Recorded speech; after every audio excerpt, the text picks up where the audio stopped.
Hello everyone. तो pair of linear equation in two variable chapter को आगे बढ़ाते हुए हम उसका पार्ट 2 कर रहे हैं। इसमें जो बाकी के क्वेश्चंस हैं बचे हुए 2000 से लेके 2010 तक के और फिर वहाँ से लेके जो अभी रिसेंट ईयर्स चल रहे हैं यहाँ के क्वेश्चंस कवर करेंगे। ठीक है ना, तो स्टार्ट करते हैं। ये 2000 में आया हुआ है। एक बार आप क्वेश्चन पढ़ लीजिए।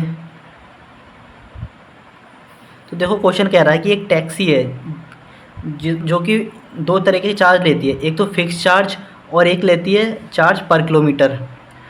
ठीक है ना, तो हम क्या करते हैं, जो फिक्स चार्ज है उसको हम x मान लेते हैं।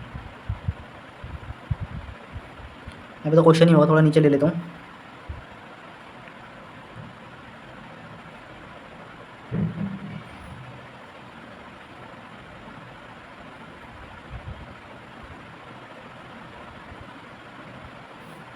और जो चार्जेस पर किलोमीटर लेंगे उसे हम y मान लेते हैं। ये जो है ये रुपीज़ में है, ठीक है ना। चाहे तो लिख लेना, यहाँ पे लिख लेना RS, रुपीज़ में है ये। अब जैसा क्वेश्चन कह रहा है हम वैसा करेंगे।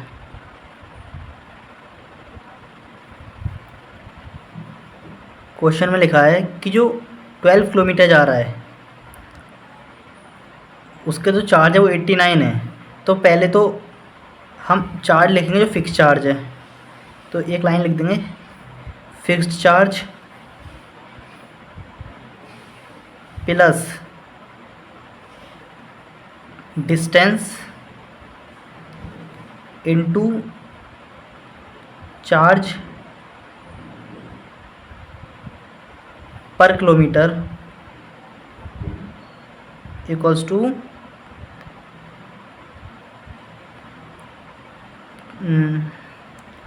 प्राइस। तो जो फिक्स चार्ज हैं वो है हमारे x प्लस जो डिस्टेंस है वो 12 किलोमीटर दे रखी है इंटू वाई, और जो रुपीज़ में हमें ये दे रखा है ये 89 है। ये इक्वेशन 1 है। और ये इक्वेशन 2 जो दे रखी है वो है x kilometre plus 20 into Y equals to 145। ये इक्वेशन 2 है। बस दोनों को सॉल्व करना है। वीडियो को पॉज कर लो और इक्वेशन को सॉल्व करो खुद। तो देखो दोनों को सॉल्व करने के लिए मैं 1 - 2 कर दे रहा हूँ। जब इसमें से हम इसको माइनस करेंगे ना तो 8y बचेगा माइनस का, और यहाँ पे माइनस का जब इसमें से माइनस करेंगे हम तो कितना बचेगा देखो,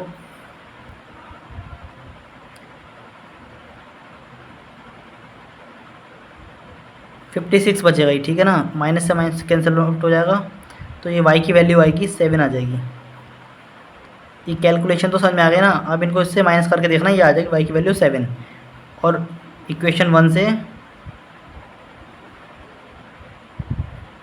हम x की वैल्यू निकाल लेंगे। ये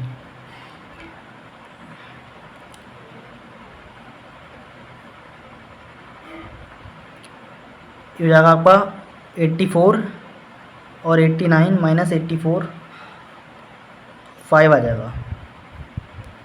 पर हमसे ये एक्स वाई नहीं पूछे, हमसे जो पूछा है वो पूछा है कि उसको जो है जो डिस्टेंस 30 किलोमीटर है उसे चलने में कितनी प्राइस लेगी टैक्सी, वो पूछा है हमसे, तो हम वो निकाल देंगे। Cost for 30 kilometre.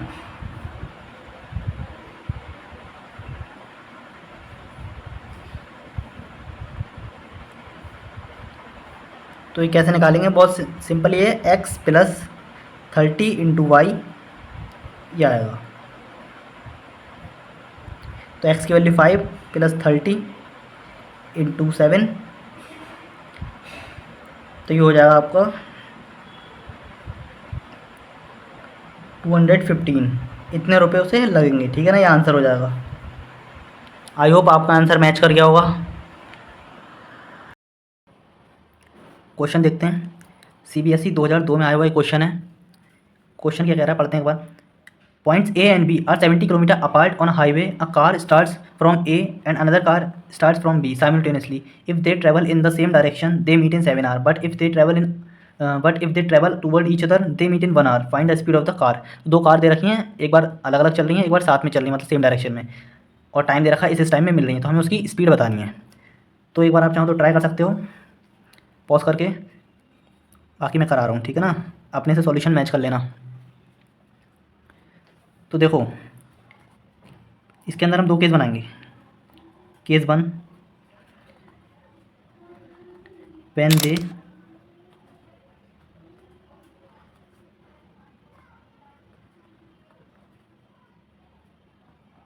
जब वो सेम डायरेक्शन में चल रही हैं, when they travel in same direction.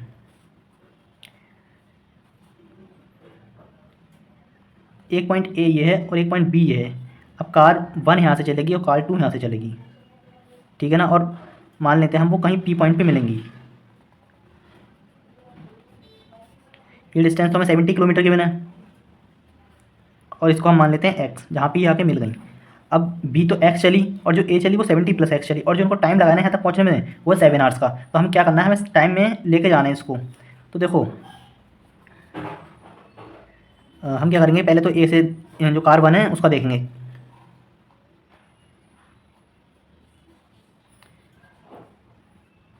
एक इस लाइन लिख लेते हैं, लेट स्पीड, वो लाइन ना यहाँ पे लिख देंगे हम ऊपर ही, केस 1 से पहले ही लिख लेंगे, speed of car U and B.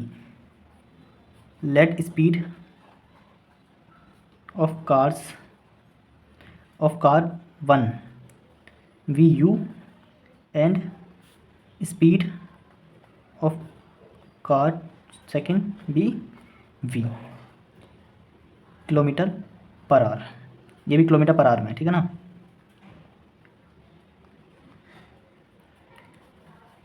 अब देखो कार 1 जो है वो कितनी चली, 70 + एक्स चली, तो डिस्टेंस अपॉन टाइम, यहाँ तक पहुँचने से कितना टाइम लगा, 7 आवर्स, इक्वल्स टू स्पीड, जो उसकी स्पीड ही, ठीक है ना। और कार 2 एक्स चली, 7 आवर उसे भी लगे, उसकी स्पीड है वी। यहाँ पे एक लाइन लिख देना, they took 7 hours to reach at P. थोड़ा अच्छा लगता है ऐसे लिख देते हैं तो हम, ठीक है ना। अब यहाँ से x को एलिमिनेट कर लेंगे, x की जो वैल्यू आएगी यहाँ से वो 7v आएगी, वो इसमें पुट कर देंगे।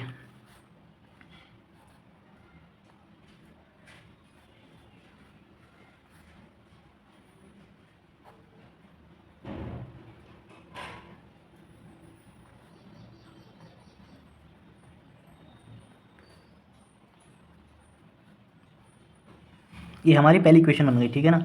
अब केस 2 लेते हैं।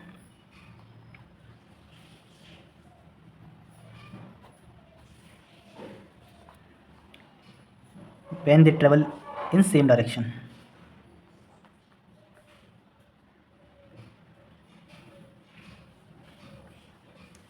Sorry in opposite direction, same वाला तो हो गया ना। तो जब वो अपोजिट डायरेक्शन में चलेंगे तो ए यहाँ पे है और बी यहाँ पे है। अब दोनों की जो डिस्टेंस है वो 70 किलोमीटर है, और यहाँ मान लीजिए पी पे कहीं आके वो मिल रहे हैं। तो ये एक्स चला और ये इसको वाई मान लेते हैं, 70 - वाई चलेगा। तो जैसे ऊपर करा वैसे ही करेंगे हम यहाँ पे भी। एक लाइन बना लेते हैं यहाँ पे, ये ज़रा डिजाइनिश लाइन है, ठीक है ना। अब हम क्या करेंगे, जैसे पहले करा वैसे ही करेंगे।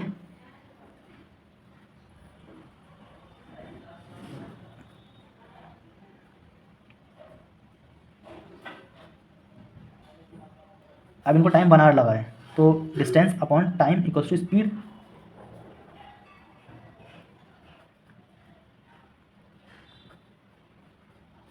अब यहाँ से y को एलिमिनेट कर लेंगे, यहाँ से u इक्वल्स टू वाई आ जाएगा, यहाँ पुट कर देंगे।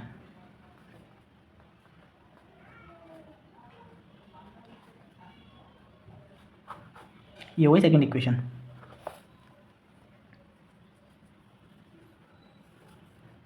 और यहाँ पे एक लाइन और लिख देना,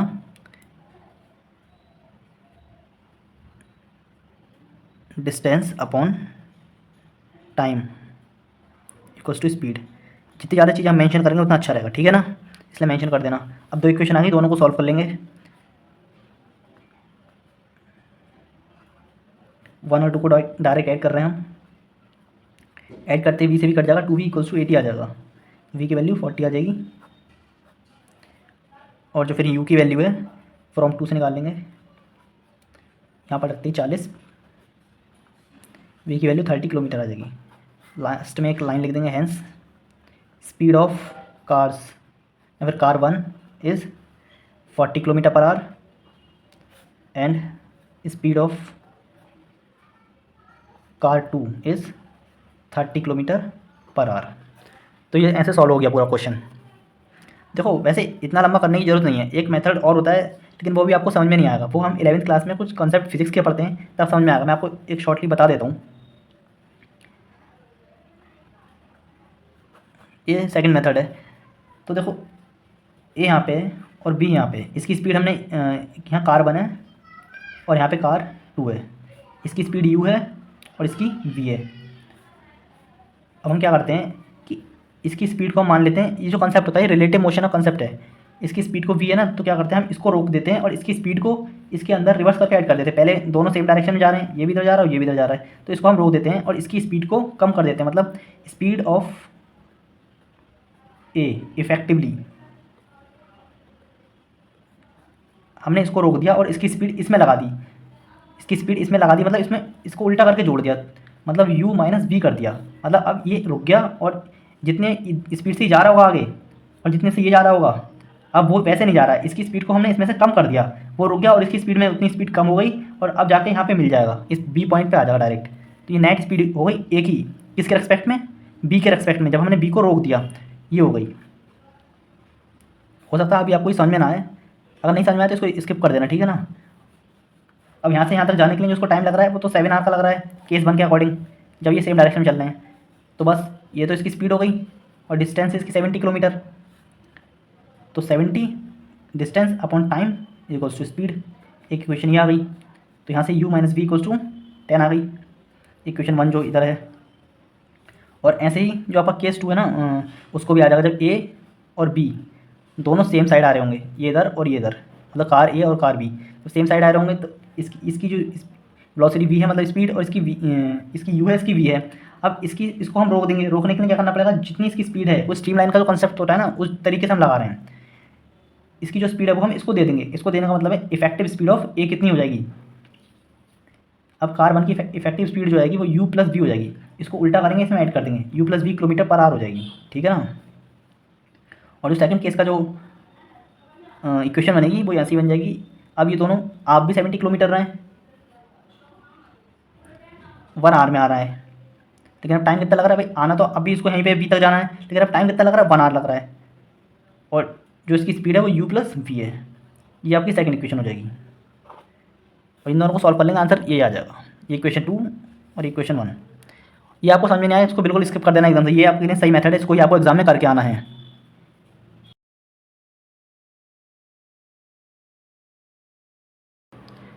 कुछ रीसेंट ईयर के क्वेश्चन देख लेते हैं। ये CBSE 2020 में आया हुआ क्वेश्चन है। तो क्वेश्चन कह रहा था value of k for which the system of equation x plus y equals to 4 and 2x plus k y equals to 3 has no solution is. तो हमें k की वैल्यू बतानी है जिसके लिए ये दोनों इक्वेशन का कोई सॉल्यूशन ना आए। तो ये अभी आया है 2020 में, रिसेंटली आया है। तो देखो जो इसकी इक्वेशन होती है फॉर नो सॉल्यूशन वो ये होती है,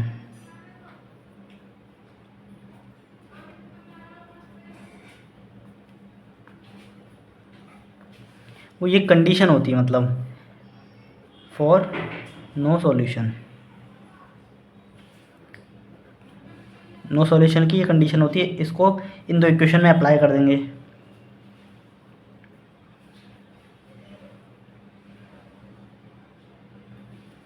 तो यहाँ से k की वैल्यू 2 आ जाएगी।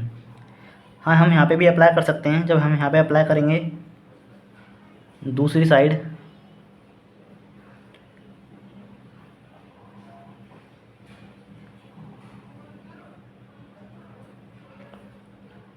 तो वहाँ से k की वैल्यू नॉट इक्वल्स टू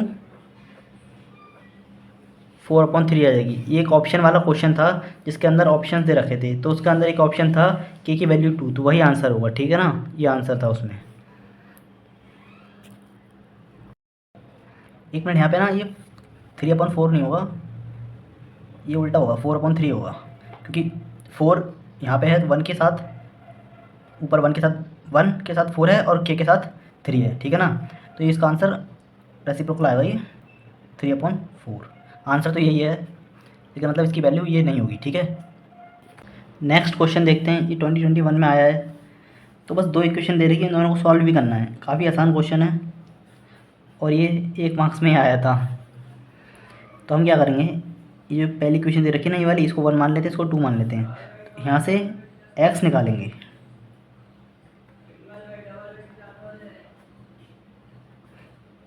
इसमें से हमने x निकाला और इसमें पुट कर देंगे, ठीक है ना।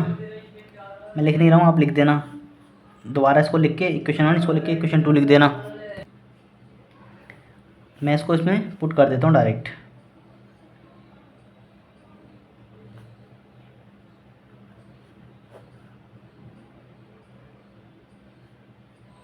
ये 33 है,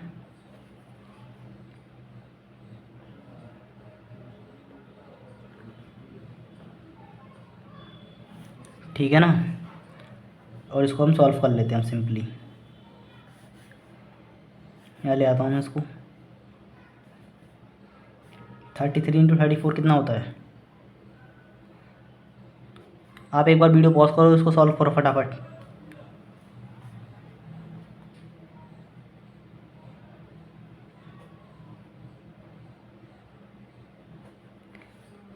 टू टू टू आ रहा है, ठीक है।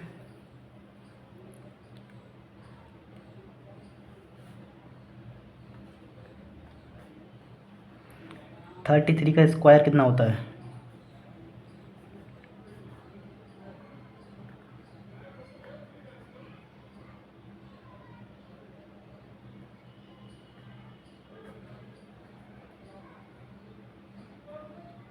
वन 1089।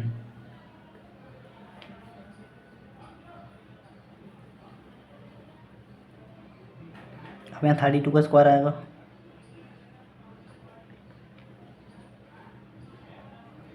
समझ गए ना, उसको इससे मल्टीप्लाई कर दिया और उधर भेज दिया। इसका स्क्वायर निकालेंगे हम, यहीं पे कर लेता हूँ मैं।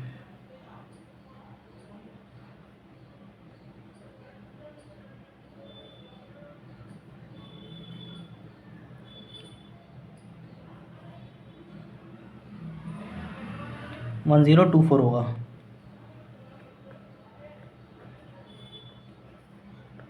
इन दोनों की मल्टीप्लाई करना क्या आएगा, इसको भी हम यहीं पे ही कर लेते हैं साइड में।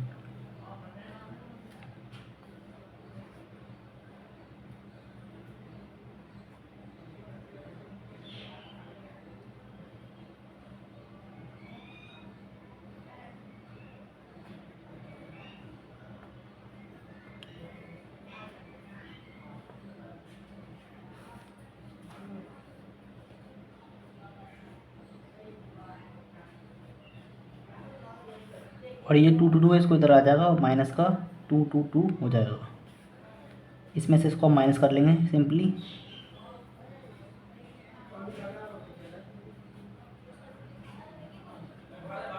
$65 आ जाएगा।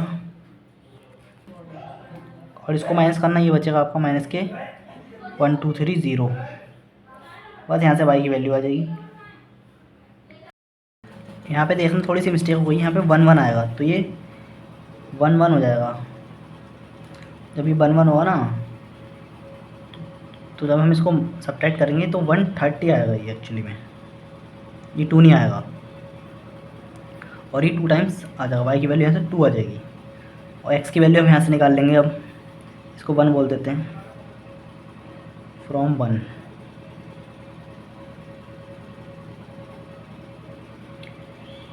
थर्टी थ्री इंटू 2 करेंगे तो आपका 66 हो जाएगा अपॉन 32। माइनस में आएगा आंसर 32 ही आएगा, माइनस का 1 आएगा, ठीक है ना। तो x की वैल्यू आएगी -1। ये आंसर होगा इसका। चाहो तो एक बार इसमें रख के चेक कर लो। एक्स की वैल्यू -1 रखूँगा तो 32 आएगा माइनस का, और वाई की वैल्यू 2 रखूँ तो कितना आएगा 66 आएगा। 66 में जब 32 माइनस करेंगे तो 34 आ जाएगा। ऐसे यहाँ पे रख के चेक कर सकते हो, ठीक है ना। एक आसान सा क्वेश्चन देख लेते हैं। ये ट्राइंगल दे रखा है, CBSE 2018 में आया हुआ क्वेश्चन है, बस इसका एरिया निकालना है। मतलब सिंपल इक्वेशन ही बनानी है। यहाँ पे सॉल्यूशन ले लेते हैं नीचे।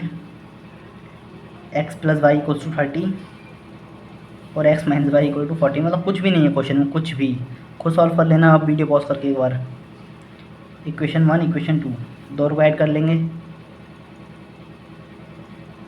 जब दोनों को ऐड करेंगे तो 2x = 44 हो जाएगा। x की वैल्यू 22 आ जाएगी सेंटीमीटर्स में। और जो y की वैल्यू आएगी फिर हमारे यहाँ से हम फ्रॉम 1 से निकाल लेंगे, 8 आ जाएगी। यहाँ रख के वेरीफाई कर लो चाहो तो। 22 में से अगर 8 माइनस करेंगे तो 14 बचेगा, ठीक है ना।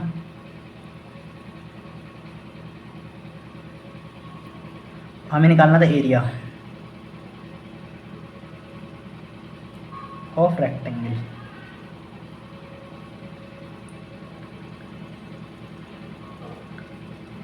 सॉरी, एरिया ऑफ रेक्टेंगल नहीं निकालना, हमें value of x and y निकालना है।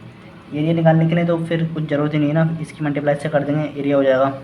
14 थीटा कितना होता है वो हो जाएगा, आंसर आ जाएगा। एरिया तो ये हो जाएगा, लेकिन हमें x y की वैल्यू निकालनी थी, वही हो गया, ठीक है ना। नेक्स्ट क्वेश्चन लेते हैं। ये क्वेश्चन CBSE 2019 में आया हुआ है, ठीक है ना। तो ये क्वेश्चन कह रहा है, दो इक्वेशन दे रखी है हमें, इन दोनों के इन्फिनिटली मैनी सॉल्यूशंस हैं, तो C की वैल्यू बतानी है। तो देखो इन्फिनिटली मैनी सॉल्यूशन के लिए जो कंडीशन होती है वो एक ये होती है, A1/A2 = B1/B2 = C1/C2। ये कंडीशन होती है इन्फिनिटली मैनी सॉल्यूशन के लिए। बस यही कंडीशन इन दोनों इक्वेशन पे अप्लाई कर देंगे। इसे इक्वेशन 1 बोल देंगे, इसे इक्वेशन 2 बोल देंगे, ठीक है ना। मैं यहीं पे बोल देता हूँ और ये इस पर अप्लाई कर देंगे। C/12 = 3/C and 3/C = 3 - C/-C, ठीक है ना। ये समझ में आ गया ना। 3 यहाँ पे आ गया, C यहाँ से आ गया और ये यहाँ से आ गया। बस यहाँ से C² = 36 हो जाएगा। C की वैल्यू यहाँ से ±6 आ जाएगी। इसका मतलब ये हो गया C = -6 और +6।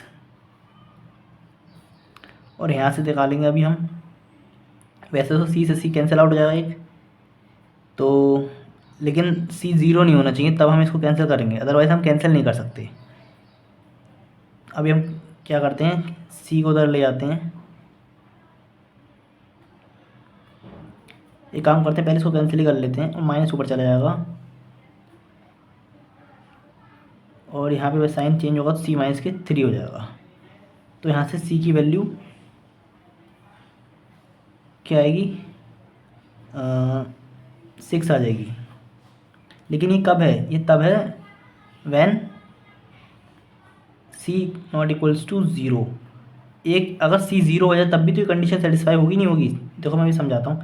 अगर 3/0 हो जाए = 3 - C/0 हो जाए, ये दोनों कंडीशन, तो ये दोनों तो अब भी इक्वल्स हो जाएंगी। समथिंग/0 और समथिंग/0 वो तो इक्वल ही होता है, दोनों नॉट डिफाइन हो गए, तो ये दोनों बराबर हो गए। इसका मतलब C की वैल्यू एक और हो सकती है, वो है C की वैल्यू 0, ठीक है ना, जो कि इस वाली कंडीशन को सेटिस्फाई करेगी।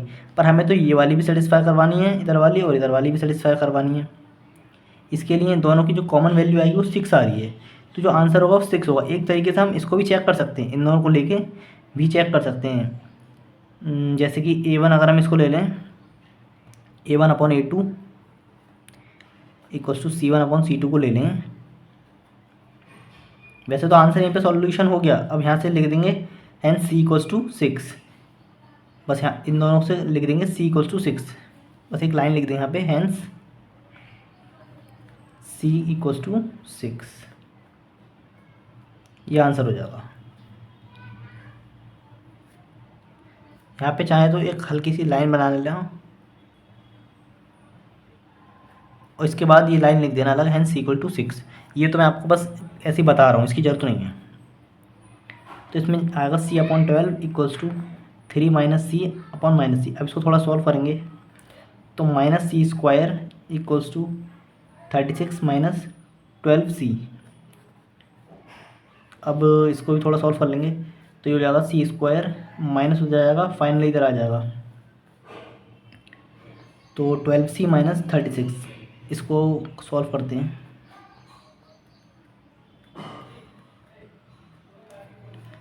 अभी एक क्वाड्रेटिक बन गई है 36 और ये 12 है, इसको ब्रेक करना है हमको, ठीक है ना। तो इसको ब्रेक कर लेते हैं, आसानी से ही ब्रेक हो जाएगी। तो यहाँ से c की वैल्यू क्या आएगी,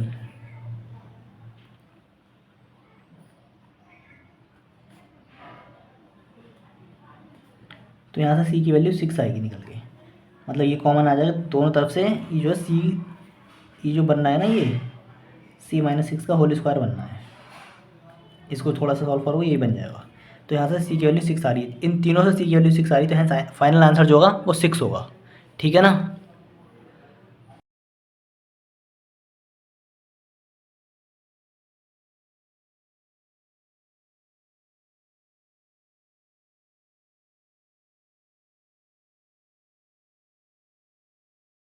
नेक्स्ट क्वेश्चन ले लेते हैं। ये CBSE 2017 में आया हुआ है, और जो अभी होमवर्क क्वेश्चन देखा ना आपने, वो क्वेश्चन कर लेना, ठीक है ना। उसका आंसर 5 है, उसमें k की वैल्यू निकालनी है, k की वैल्यू 5 आएगी उसमें, ठीक है। कर लेना, आसानी क्वेश्चन है। तो इस क्वेश्चन में हमें x और y की वैल्यू निकालनी है। दो इक्वेशन दे रखे हैं, ये इक्वेशन 1 है, ये इक्वेशन 2 है। सॉल्व करते हैं।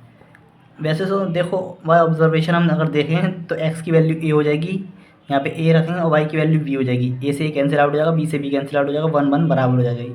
और यहाँ पे भी अगर x का a रखेंगे और y का b रखेंगे ना, तो a square plus b square ये बराबर हो जाएगा। लेकिन हमें अब ये सॉल्व करना है, क्वेश्चन में आया है, डायरेक्ट नहीं कर सकते ना।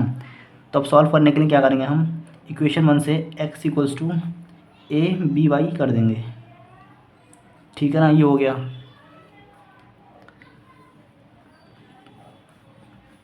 From 1 put in equation 2।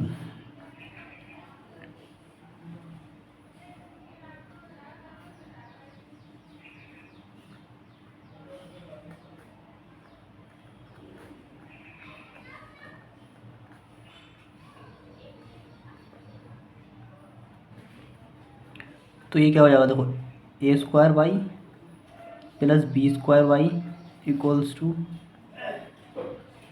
a square plus B square b हो जाएगा। यहाँ से y कॉमन आ जाएगा, a square plus B square, a square plus B square, इससे कैंसिल, y की वैल्यू b आ जाएगी। इसको हम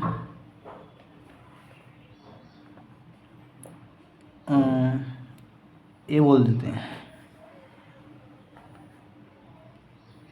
फॉर x, x के लिए क्या करेंगे, वैसे ज़रूरत नहीं है इसको कुछ बोलने की हमें, फॉर x डायरेक्ट लिख देंगे। x equals to a upon b into Y,